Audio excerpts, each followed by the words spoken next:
The Secret of the Underground Room by John Bellairs, Chapter 1. "But is he ever going to come back, Professor?" asked Johnny. "Will they let him?" Professor Childermass shrugged. "I hope so," he said glumly. "But it's the bishop's decision. Father Higgins is a priest and has to go wherever the church sends him. Johnny, would you hand me my 9-iron? I'm going to have a chip into the green." It was a chilly May morning in the early 1950s. Professor Childermass and his young friend, Johnny Dixon, were out on the Dustin Heights golf course. The professor was hacking away furiously at the ball and was not doing very well. He was a short, cranky-looking man with wild white hair in his early 70s. His nose looked like an overripe strawberry, and on it a pair of gold-rimmed spectacles was perched crookedly. Though he had a rotten temper, the professor was really very kind underneath. Johnny Dixon, who was short and blond and shy and about 13 years old, also wore glasses. Today he was lugging a heavy old leather bag full of golf clubs. Johnny didn't play golf, but he enjoyed the professor's company, so he had volunteered to come along and be his caddy for the morning. As they walked around the course, Johnny and the professor talked about the problems that Father Higgins had been having lately. Father Thomas Higgins was a friend of Johnny and the professor, too. Until recently, he had been the pastor at St. Michael's Catholic Church in Dustin Heights, a town in eastern Massachusetts. But in March, Father Higgins had gotten transferred to Rocks Village, a tiny town on the Merrimack River. He was now the pastor of Holy Angels Church, which had a congregation of about 24 people. The professor said that Father Higgins was miserable. He felt the people in Rocks Village didn't like him. But the professor and Johnny knew Father Higgins was the kindest and gentlest of men, and they cared for him a lot. They both missed his friendship and guitar playing, as well as his delightful stories. If they could have waved a magic wand and brought him back to St. Michael's Church, they would have, but they couldn't.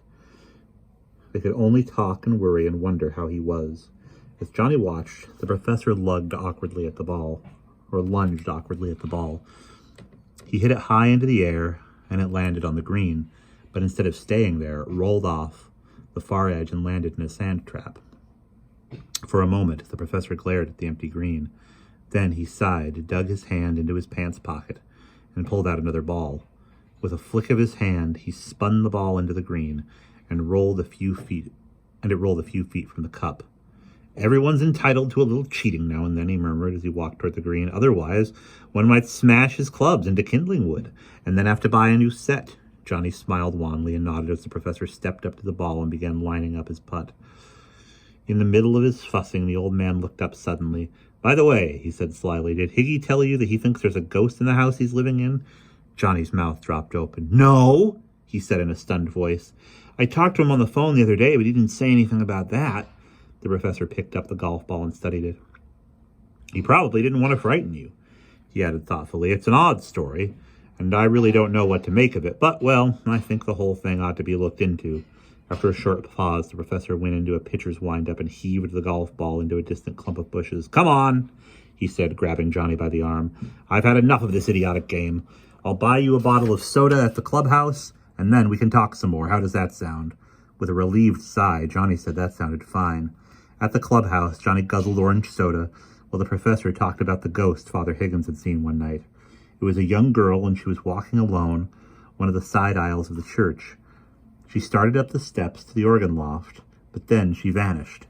Father Higgins claimed he felt her presence at other times, both in the church and at home, and he began to get odd notes scrawled on old yellowed scraps of paper. Johnny put down his soda bottle and stared at the professor. "Notes? You mean they came in the mail?" The professor shook his head impatiently. No. I don't mean that at all. He found the notes tacked to doorposts and lying on his desks or in his bureau. One of them was stuck into his big red missal, the book he reads the Mass prayers from. They were all written in Palmer method handwriting, which is a very fancy style that is often taught in Catholic schools. Johnny hunched forward in his seat. "What did the notes say?" The professor shook his head. "Oh, all sorts of silly things. One of them said, 'Half a moon is bad, a full moon might be worse, or is it?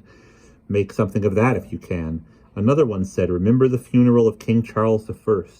None of the notes seem to have any connection with any of the others, and yet Father Higgins seems to think they're important. He saved them all, believe it or not." Johnny frowned and took a sip of soda. "Do you think the notes mean anything, Professor?" he asked. "I mean, could they be part of a riddle or something like that?" The professor laughed. Riddle diddle, he said scornfully. If you want to know what I think, there's some practical joker on the loose, and he is trying to make life miserable for poor old Higgy. As for the ghost, I think she was conjured up by loneliness and the heebie-jeebies. You know what a nervous man Higgy is, don't you? And he's really unhappy about his new job. I think he's seeing things that aren't there. It really bothers me. The professor frowned and bit his lip. I worry about him a lot these days, he went on, and I wish there were a way to get him back here to St. Michael's, where he belongs. But I can't do that, so... The professor paused and lit a cigarette. Johnny always hated it when the professor left him hanging. So what are you going to do? Asked Johnny at last. I'm going to visit him, the professor said calmly. It's not as if he lived on the dark side of the moon. He's only about 10 minutes away.